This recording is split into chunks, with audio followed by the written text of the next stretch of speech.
Hey, what's up, y'all? Buzzing Bears. It's a Saturday. We're on lockdown, quarantine still. Oscar. Jacob. Tom. So today we're gonna be sampling just one beer today. This is a Budweiser product. It's actually something that's not super new, but if you don't drink a lot of heavy beer, you may not know that this thing actually exists. I'll let one of the guys tell you a little bit more about it because I've only had this once, so I don't know too much about it aside from, I personally drink Budweiser every now and then. Go off of that. It's a copper lager. It's a 6.2 alcohol proof. So it's a stronger beer for sure. A little stronger than Budweiser for sure. So what's this Jim Beam thing? Does it mean that like it's been brewed with Jim Beam? The whiskey. From what I'm hearing, I believe it has Jim Beam inside the Budweiser. Because I think it's aged as well. Okay. Longer. So what I've heard, like I said, I don't know too much about this. When I drink Budweiser, I drink regular Budweiser. I don't do the Bud Light. Shout out to Jonathan. He drinks a lot of like cask makes and stuff like that. I don't know if this product is similar to that because I know that some beers they actually will put them in barrels that whiskey has been, I guess you can say, aged in. Just to get that flavor. I don't know if that's the case with this beer, but I'm pretty excited to try it. What do you guys think about the bottle? Presentation wise, it's really awesome. I mean, It's real traditional. the size of it, I like the size. It's not too big, not too small. The packaging is great. Actually, looking into it, I looked into it. It's in a barrel for about 6 years aged before it's actually put into a bottle. So everything's gonna be caramelized together. So it should be interesting, Nice. So I think it's interesting that this, even though the bottle's smaller, it's still 12 fluid ounces. Because usually there's like a bottle neck, right? Yeah, or it's a can. This is just kind of a little shorter. But either way, I think the presentation is good. I think it's very like royal in the sense that it's like black and gold. Mm-hmm. Shout out to the New Orleans Saints. They probably drink a lot of this beer. Yes, sir. But I think we should pop some tops and, see what's up. See what our first impression is of this beer.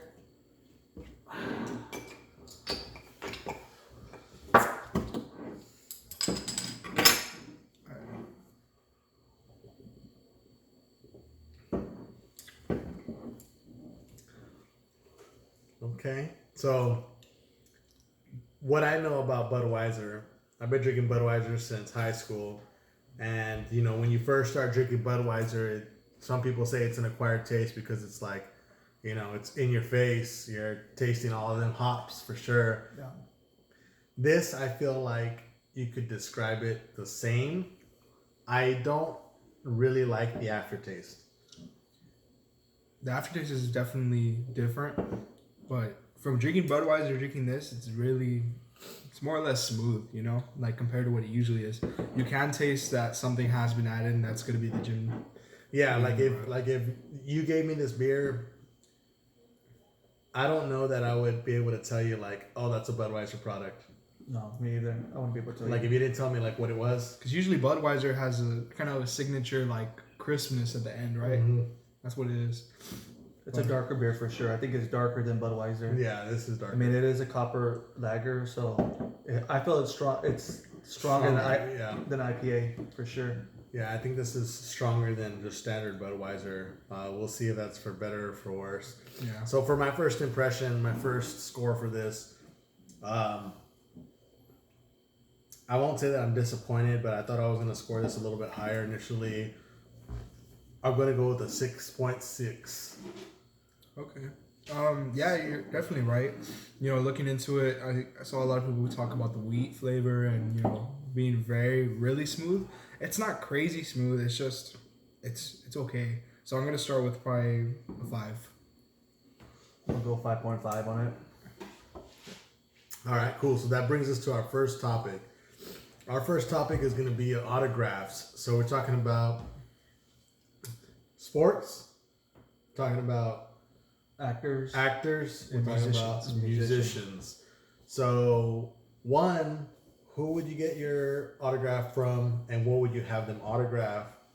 And then give us the 3 the three individuals that you would like from any era, not any All specific time. era. Passed all away time. or still here. So I usually go first, but I'm gonna let Tom go first because I haven't put too much thought into this one. Put me on the spot. All right. Okay, so for sports, I'm gonna go Babe Ruth, and I'm gonna go baseball. Those things are running like 50,000 starting.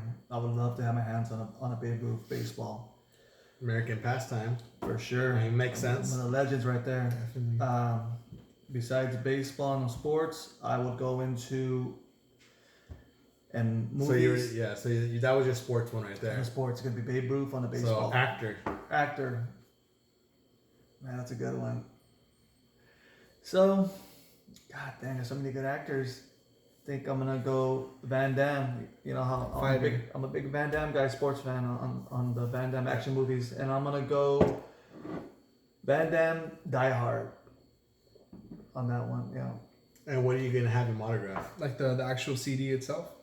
on the DVD itself. On the DVD, unpackaged. Yeah. Dang. Okay. And then you got musician.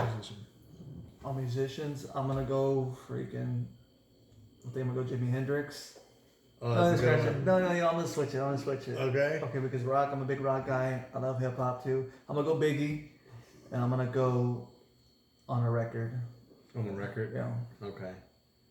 All right. Any particular record? Juicy. I'm gonna go Juicy for sure. Yeah. Okay, that's a good lineup. For my sports, I think, I wanted to go football, but I messed up on the movie, on the Van Damme movie, Hard Target. Okay. Switch it. hard target. Hard Target. My bad. Proceed. Okay. Sports, I'm gonna go Kobe Bryant. I mean, I feel like I wouldn't do basketball. I would probably do the Oscar, his last Oscar he won for the film that he produced about basically his career. I would have someone sign like a replica for that. Musician, Tupac, definitely Tupac. I would have him do a vinyl of his first album. And the last one was actor, right? Actors, yeah. Actor. Dang. I think I would probably go Rocky. What's his name? Rocky. Sylvester Stallone. Sylvester Stallone, and it would be boxing gloves for sure. Okay. Nice. All right. So that was a good one. I was actually thinking about doing the Sylvester Stallone one myself personally. I think for me, musician wise, it's tough because when we first brought up this topic, I was thinking Kurt Cobain, I was thinking rap, Kid Cudi, Kanye, stuff like that, old school rock, Elvis Presley and stuff like that. But I'm gonna go something that's near and dear to my heart, and that I can just sit and drink to all night long. I'm gonna go Freddie Fender, and I'm gonna go on a Fender guitar. I want his autograph, and to me, that one I would be super proud to have that for my entire life. There's a lot of people that I think that I would want autographs for, but if I have to pick one person, it's gonna be Freddie Fender on a guitar for sure. As far as actors go, man, there's a lot of good actors out there. It's hard to say, some of the ones that popped up in my head are Johnny Depp, Leonardo DiCaprio, fucking Brad Pitt, a bunch of great actresses out there too. But I think that when we fast forward 20 years from now, there's going to be those actors that no matter what, people are going to remember them. And those two people that come to my mind are Robert De Niro and Al Pacino. So Well, you have to choose one. I've got to choose one. You're very right. And as much as I want to choose Robert De Niro because, I feel like, man, that guy's just awesome in everything that I've seen him do. But, The Godfather is just, I don't know, it's tough, man. So I'm going to say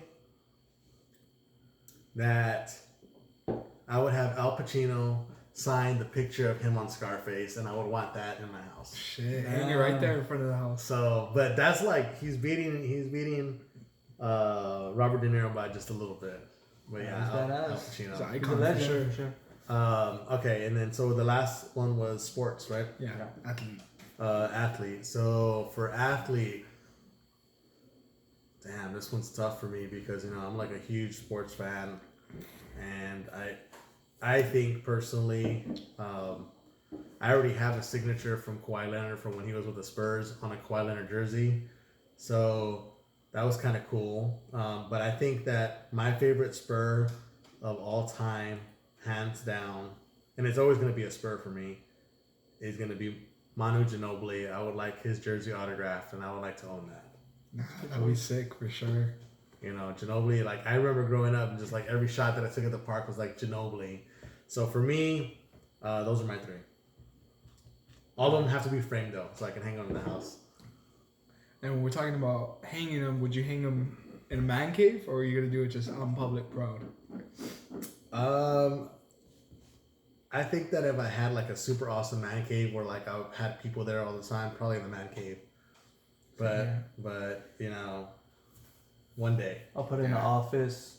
Or in an a man office, cave, yeah. Or an office, that'd be cool. I think in my house I want to have a long hallway and just have, if I could get those autographs, Oh, the I would have memorabilia? yeah, so people can see them when they're walking in. That house too.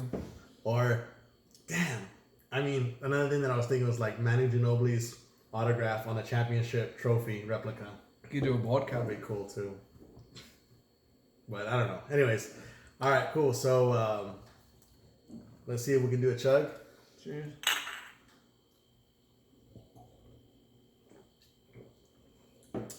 We're getting to about the middle point of this grading system, and it has not gotten easier to drink for me. I've been like sipping on it this whole time. What about you guys?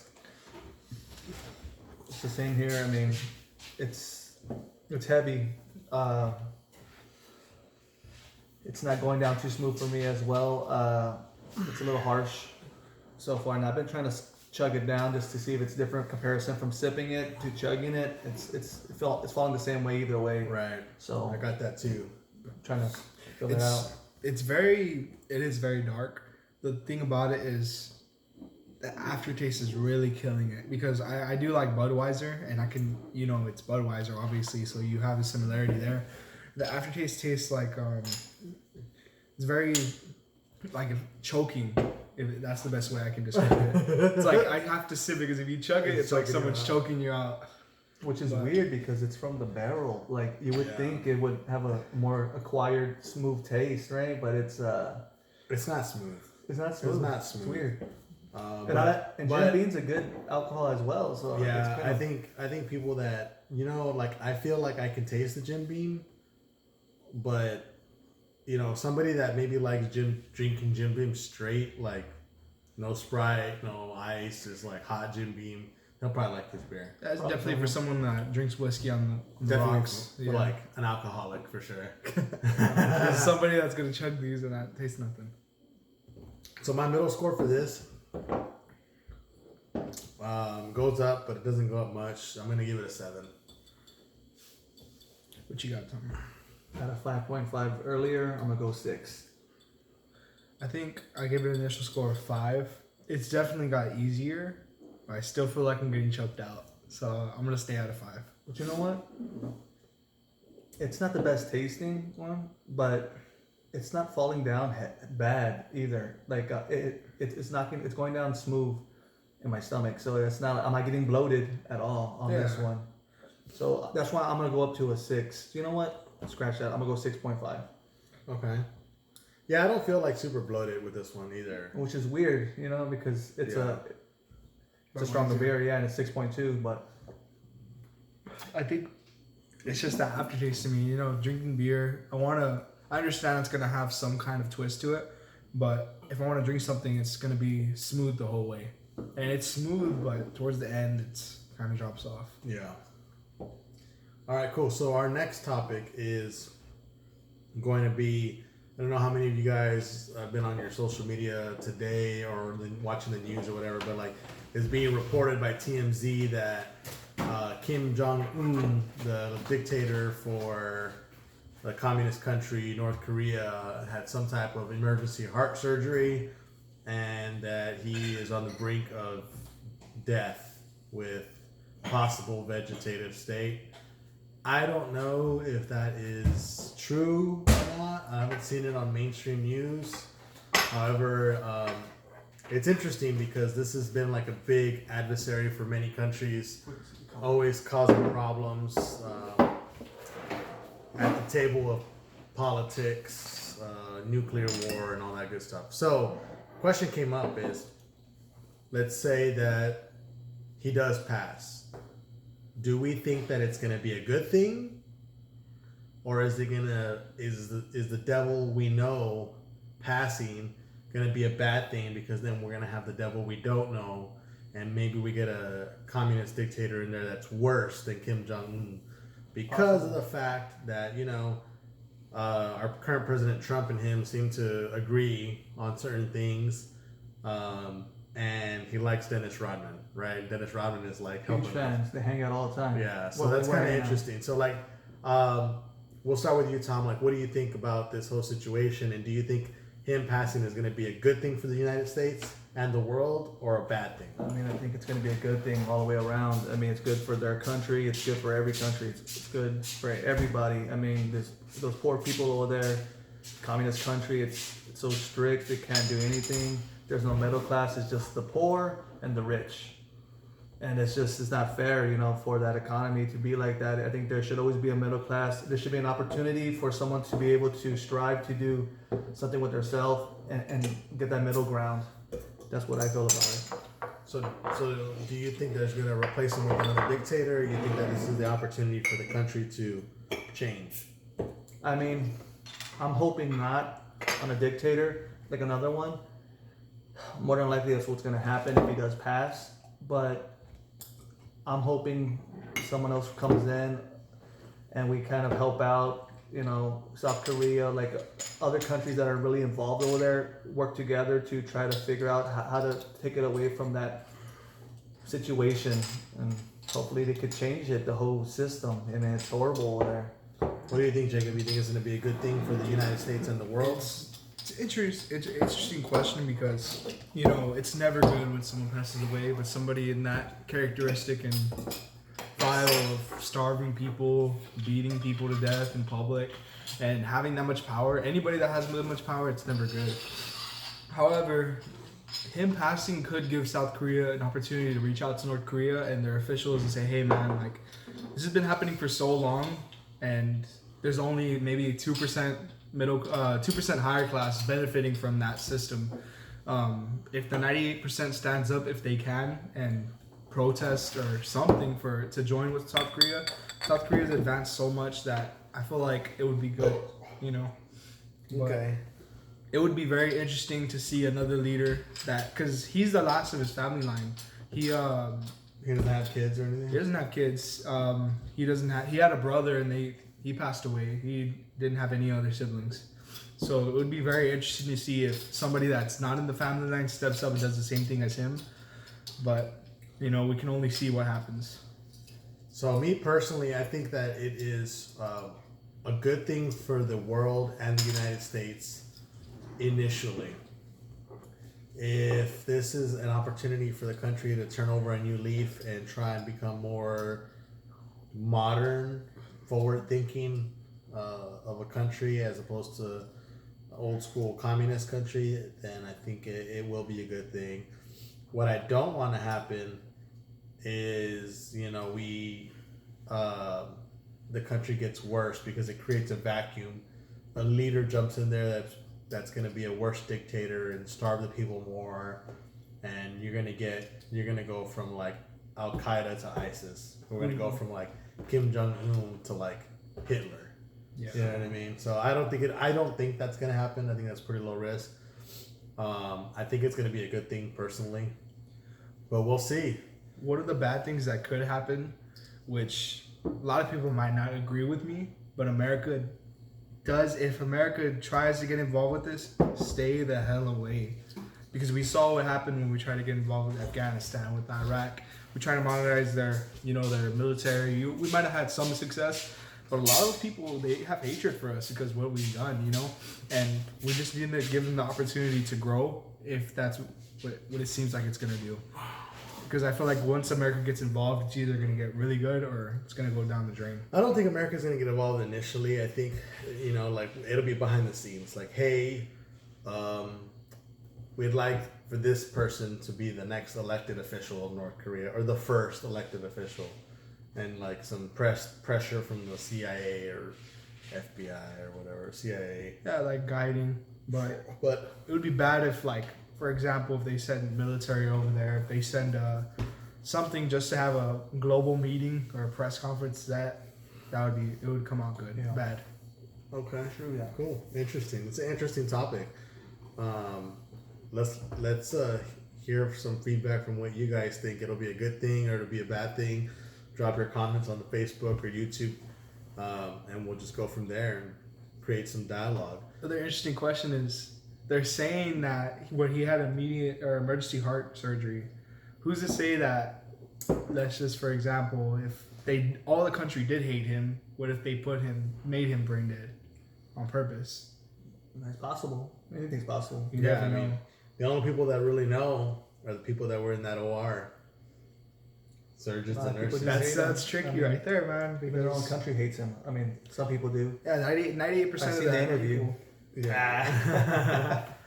Yeah. For those of you that haven't seen the interview with Seth Rogen and Franco, I need to watch it. It's a must for sure. Yeah. It's hilarious. How do you like the color of this beer? About the Pretty glass dark. box to show the color. It's pretty dark, yeah. It's I dark, mean, the right? color is cool. Like, I like the color. It's like a Shiner Bock color. It is getting significantly easier for me to drink it. I don't know if just because my palate is getting accustomed to it. I'm not sure if that's why they call it copper, because it looks like copper, the color of it. But I'm starting to kind of like drinking it. Yeah, it's going down more smooth now. Yeah, I think if I had some Weird. like fried pickles and some chips and salsa and we're Some watching the fucking Spurs Margie's. game, There you go. yeah, I'd be like, all right. All right. All right. So, one of y'all's got the tip of the day for the viewers today, huh? Go for it. Tip of the day.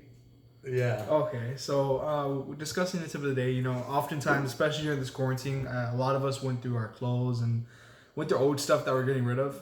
Guys, get rid of the holy underwear. Get rid of the holy socks.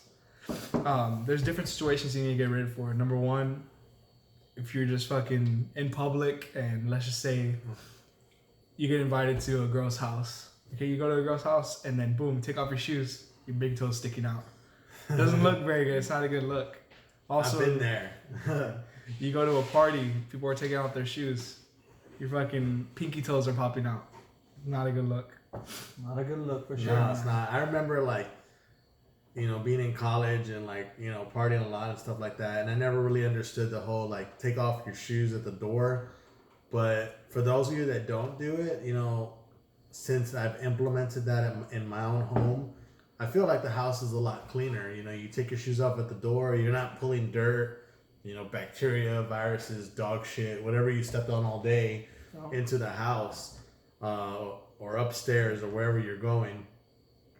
I will also say that I remember in college, going to a party, being in a rush, going to the gym, take a shower, change, not really paying attention to what socks I put on, going to a party that was a house that they implemented the no shoes in the house thing, and I have to take my shoes off and I have holes in my socks, and it was not a good thing. It was pretty embarrassing. They're like, look at this pobrecito. Someone buy him some fucking socks, guys. Yeah. And especially with the mask shortage going on, went to fucking Wingstop the other day, and we're standing in line, and I look at the guy in front of me because I see a real bulky mask he's wearing. Turns around to look at me, I see a fucking inside out Nike sock symbol facing me. He took the sock, cut it, and then cut ear holes for it. So if some of y'all need masks, I got holy socks. There you go. There you go. So the other thing that you were talking about was holy underwear too, right? Holy underwear, yeah. Never a good thing. Yeah. You might get a lot of air down there, especially for us men. Chafing. Man, you don't want none of that. You get a ball stuck in the hole. Yeah. Flux, So that's what it is, balls stuck in the hole. People might be thinking why do these dudes have holy underwear? Well, if you're physically active to any extent, whether that be yard work or going to the gym or whatever, you just eventually end up with a hole in your boxers or your boxer briefs or your tighty whities, whatever the case may be. and you try and write them out, right? Because men's underwear is not cheap. It's actually like pretty expensive. Go to Target. $10 for 3 pairs. Yeah, it's at least. You know, you go to Target, you're gonna spend $20 for 3 pairs of whatever boxers, blah blah blah. Yeah. So point I'm trying to make is like, not only do you not want to be that guy with the big toe out at the party, you don't want to be like at a girl's house or at your house dropping them chones and there's holes everywhere. And you got a fucking smiley face, some holes in your back ass. Or a shit stain on there. Or a shit stain, For yeah. sure. Yeah, man. For sure. The people that wear white underwear, bleach that shit, man. Don't wear white underwear. How about that could be a That's the side ultimate tip. test. Side tip of the day. Black underwear. Shoot. Black underwear, any color underwear but white, and some socks. You don't need to wear white socks. Like, who gives a fuck how dirty your feet are? You know what I mean? That's all you're gonna see. You got white socks on? What the fuck, man? What's wrong with my socks? They're dirty as fuck. Nah. Another thing, if you want to really test yourself, you think, hey man, I wonder if I have good hygiene. Fucking wear white underwear for a week. Get different pairs, wear white underwear. At the end of the day, look at your underwear. If that shit has stitch stains, you need to fix yourself, man. Or your fucking socks. Yeah. Yeah. So this goes back to the whole wipe your ass, clean your ass. Yeah, clean yourself. But anyways, you know, get rid of those damn socks. It's worth the investment, you know. Yeah, So, for sure. what was our third topic of the day? I don't remember. Oh shit. It's It's a fucking heavy beer, bro. Okay, so let's do another toast.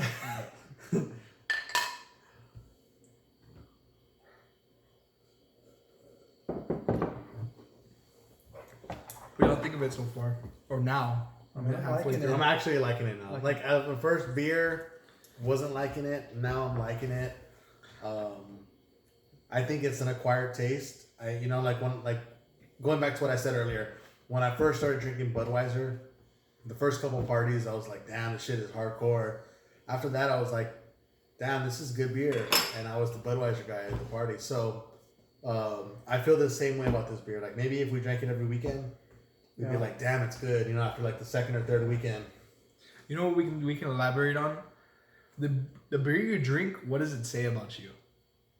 Say you got your light guys, you know, the guys that fucking hit the gym all the time, or they wanna lose weight, so they're drinking light.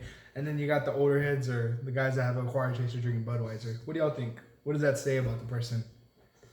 I think that if you're worried about your weight and you're drinking light beer, you might as well just be drinking straight up whiskey, vodka, or whatever, because you're just drinking barely anything fluid wise. I have more respect for men that drink regular beer, not light beer, when it comes to their taste in beer. Not like respect them as a whole, like, you know, that's a whole nother conversation. But when I say, oh, you know, like, this guy's got style, he's drinking Shiner Bock. Yeah. Shout out to Shiner Bock. Oh, Big shit. Lou. That's what we gotta drink next. No, but you know what I mean? Like, if I see somebody drinking like a nice craft beer, I'm like, okay, well, like, they appreciate the beer. If I see somebody drinking fucking Natty Light and they're not a college student, I'm like, what the fuck is wrong with them? For sure. What's one beer if someone pulled it to a party, you're just like, get the fuck out? What, like a 6-pack that's pulled up with natural light? Or Like if a guy pulls up Smirnoff. Like, if they pull up to a party with like a bunch of Natty Light for beer pong, that's one thing. But if you're like, hey man, I'm gonna have a barbecue for my wife, blah blah blah, bring some beer, and they show up with like some Natty Light, I'm like gonna be pretty disappointed. Yeah, for sure. What do you think? What do you think about stereotypes of like who drinks what? I mean, What does it say about a guy? Or you don't think it matters? I don't think it really matters. I mean, like, if you're gonna drink light beer because you're trying to lose weight, fucking just diet and enjoy the good beer. Or you know? shouldn't be I mean- drinking beer if you're trying to lose weight that Well, bad. I mean, Honestly, like, how many calories are in this shit? Good question. Like, it can't be that much. and I'm not dogging, like, there's some good light beers out there, like Michelob Ultra Light. I like Coors Light. I love those beers too, but But don't you like Coors better? Like regular Coors better? I like Coors in a can. Because like I drink Coors Light occasionally with some of my buddies, but when they have Coors regular, I'm like, oh man, I could dig it, you know? Yeah, man, it's from the fucking Rocky Mountains. I love that Coors. Yeah, I don't know about this fucking thing. Too fucking much. Hey, off a different topic, we were talking about the other day about portraits of ourselves on the wall. Yeah. What would you rather do? This is just another topic off the back since we still have a lot of beer left. Would you want a portrait of yourself or a sculpture of your face? All right, so this came up a couple of days ago. We're just bullshitting, talking about like, you know, if you have a mansion or, you know, wealth. We were talking about people that are wealthy that have portraits of themselves in their house, which is kind of egotistical, honestly. But in all the movies and shit like that, and even in like, you know, you go to these historical places, that's what it is, right? Fucking Ben Franklin's house had a portrait of Ben Franklin. You know what I mean? Yeah. So we're talking about like portraits versus like actual like sculptures and stuff like that. Me personally, if I had a mansion and fucking, you know, like it was like fucking stairway, like in Titanic, the stairway came up and it fucking it split, double-sided stairs or something, I would probably want a nice portrait of me like sitting on a chair. Like, I don't know if you've seen the movie The Haunting.